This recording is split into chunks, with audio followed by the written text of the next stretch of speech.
Uning issiq barmoqlari mening yuzimga tekkanda, vujudimdan tok urib o'tgandek bo'ldi.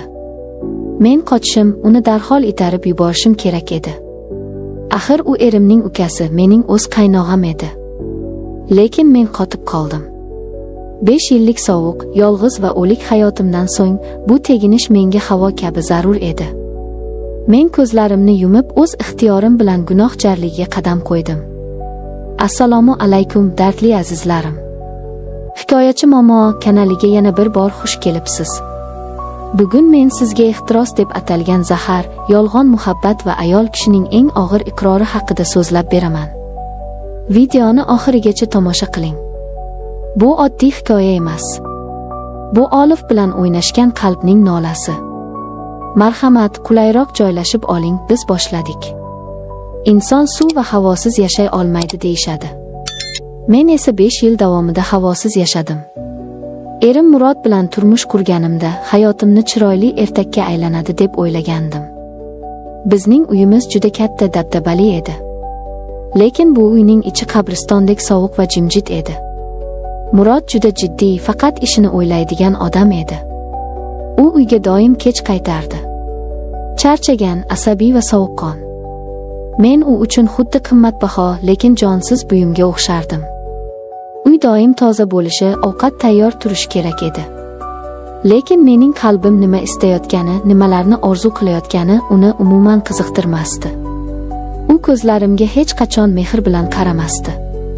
Kechalari yonimda yotganida men o'zimni dunyodagi eng yolg'iz, eng keraksiz ayoldek his qilardim. Ayol kishining ruhi e'tiborsizlikdan quriydi.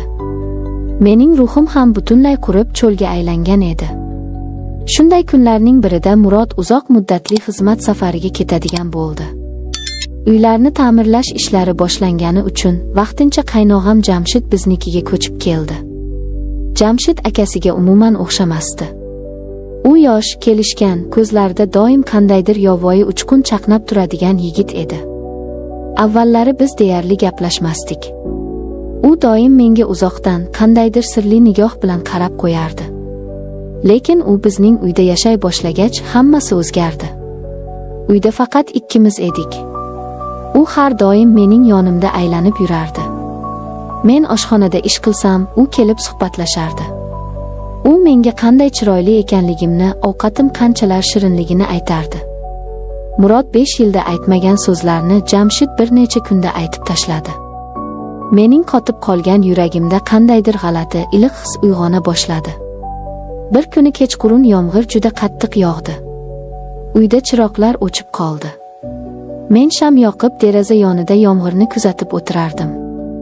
Orqamdan asta qadam tovushlari eshitildi. Jamshid keldi. Uning atiridan keladigan yengil yog'och hidi xonani to'ldirdi.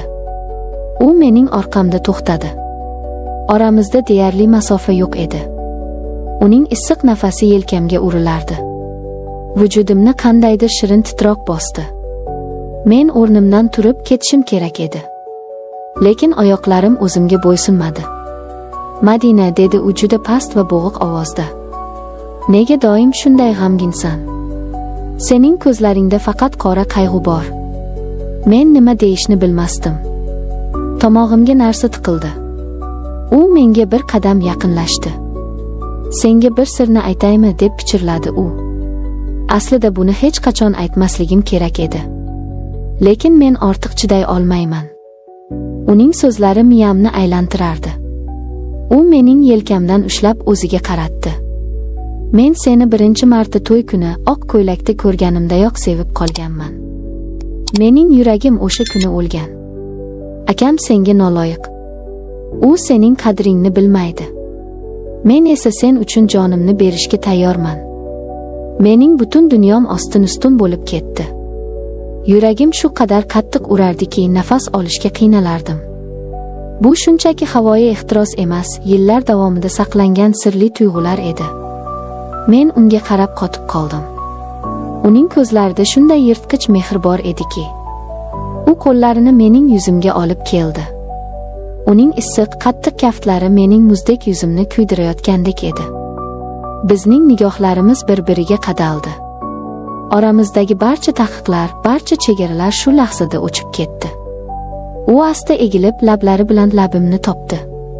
Bu vahshiyona emas, balki juda ehtiyotkor, juda uzoq kutilgan va telbavor bo'lsa edi.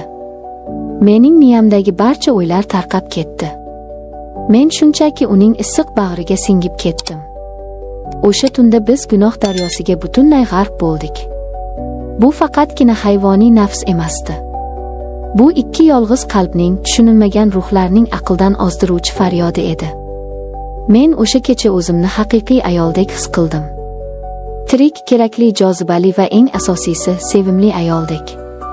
Tonggacha uning quchog'ida yotib, men endi hech qachon eski hayotimga qaytmaslikka qaror qildim. Kunlar, haftalar o'tdi. Biz yashirincha ko'rishishda davom etdik. Har bir uchrashuvimiz yanada ehtirosli, yanada xavfli bo'lib borardi. Men vijdon azobida yonardim. Erimga qanday qilib xiyonat qilganimni, qanday pastkashlikka borganimni o'ylab, ba'zan yig'lardim. Lekin Jamshidning birgina teginishi, uning issiq nigohi barcha azoblarni yuvib ketardi. Men unga ko'rko'rona, xuddi kasaldek bog'lanib qolgan edim. U mening havoyimga aylangandi. Ammo ertaklar doim ham go'zal tugamaydi. Murod kutilmaganda xizmat safaridan barvaqt qaytib keldi. Men vahimaga tushdim. Endi nima bo'ladi? Biz qanday yashaymiz? Lekin Jamshid juda xotirjam edi. U mendan xavotir olmaslikni, tez orada hammasini hal qilishini aytdi. U akasiga bor haqiqatni aytib, meni olib ketishga va'da berdi. Men uning bu va'dasiga ishonib, uni xudodek ko'rib kutib yashadim. Lekin hayot menga eng qattiq, eng shafqatsiz zarbani hozirlab qo'ygan ekan. Kunlarning birida Murod va Jamshid kabinetda tortishib qolishdi. Ovozlar balandlashdi. Men qo'rqib eshik orqasiga yashirinib quloq soldim. Va o'sha eshitganlarim mening butun vujudimni, mening ishonib yashagan yolg'on dunyomni parchalab tashladi. U yerda men kutgan muhabbat yo'q edi. U yerda faqat jirkanch hisob-kitob bor edi. Seni qachon odam bo'lasan o'zi, deb baqirardi Murod. Men senga qarzni yopishing uchun uyimdan joy berdim. Sen bo'lsang uyimda yotib olib tekinxo'rlik qilyapsan. Jamshid baland ovozda masxara qilib kulib yubordi. Sening uyingda tekin yotganim yo'q, aka. Men sening o'sha mag'rur, qimmatbaho xotiningni qo'lga o'rgatdim. Senga o'z qadrini ko'rsatmoqchi bo'lgan xotining men uchun oyoq yalang yugurib keladi. Nafasim tiqilib devorga suyanib qoldim. Quloqlarim g'uvillardi. Jamshid gapirishda davom etdi. Sen doim mendan ustun bo'lishga harakat qilding. Doim meni ezding. Men esa sening eng zaif nuqtangdan urdim. Men uni sevmayman. Menga sening o'yinchoq xotining umuman kerak emas. Men shunchaki sening g'ururingni sindirmoqchi edim. Va bunga erishdim. Ko'zlarimdan duv-duv yosh oqardi. Mening o'sha ajoyib qutqaruvchim, mehrli oshig'im aslida eng pastkash iblis ekan. U meni hech qachon sevmagan ekan. Uning o'sha ehtirosli bo'salari, shirin so'zlari, hammasi shunchaki o'z akasidan o'ch olish uchun, o'zining yaramas xudbinligi uchun ishlatilgan arzon qurol ekan xolos. Men o'z ixtiyorim bilan erimning qafasdan qochib, qasos o'yining eng yirtqich, eng qonli qopqoniga tushgan edim. Men ular uchun shunchaki bir buyum ekanligimni tushundim. Murod g'azabdan bo'kirib ukasiga tashlandi. Ular xonaning ichida bir-birlarini qonga belab urishdi. Hech qaysisi mening dardu holimni, mening vayron bo'lgan hayotimni o'ylamasdi. Men ko'z yoshlarimni artdim. Ichimda qandaydir muzdek sovuq bir kuch uyg'ondi. Men o'z xonamga kirdim. Chemodanimni oldim. Hech qanday qimmatbaho buyumlarni, tillalarni olmadim. Faqat o'zimning eski, qizlik paytimdagi kiyimlarimni oldim xolos.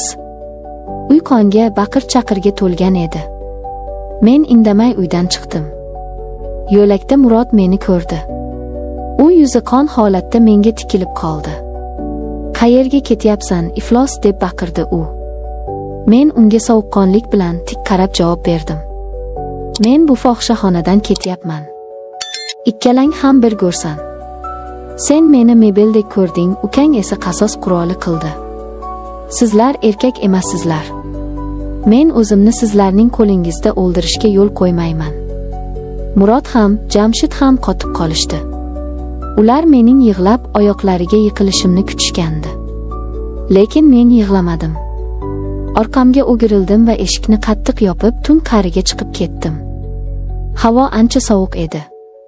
Shamol yuzimga urilardi. Lekin men yillar davomida birinchi marta o'zimni erkin nafas olayotgandek his qildim.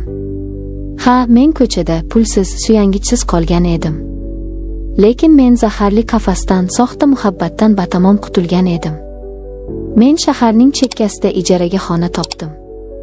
Oddiy zavodga ishga kirdim. Oylar, yillar o'tdi. O'sha tunning chandiqlari yuragimda qoldi. Lekin bu chandiqlar meni ulg'aytirdi. Men shuni angladimki, ayol kishi hech qachon o'z qutqaruvchisini boshqa erkakning quchog'idan izlamasligi kerak ekan. Seni faqat o'zing qutqara olasan.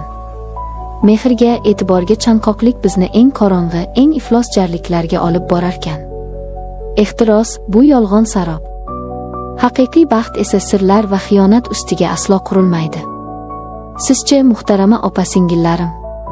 Siz ham oilangizdagi sovuqlikdan qochib, kimningdir vaqtincha issiqligiga ishonish yoqasidamizmi?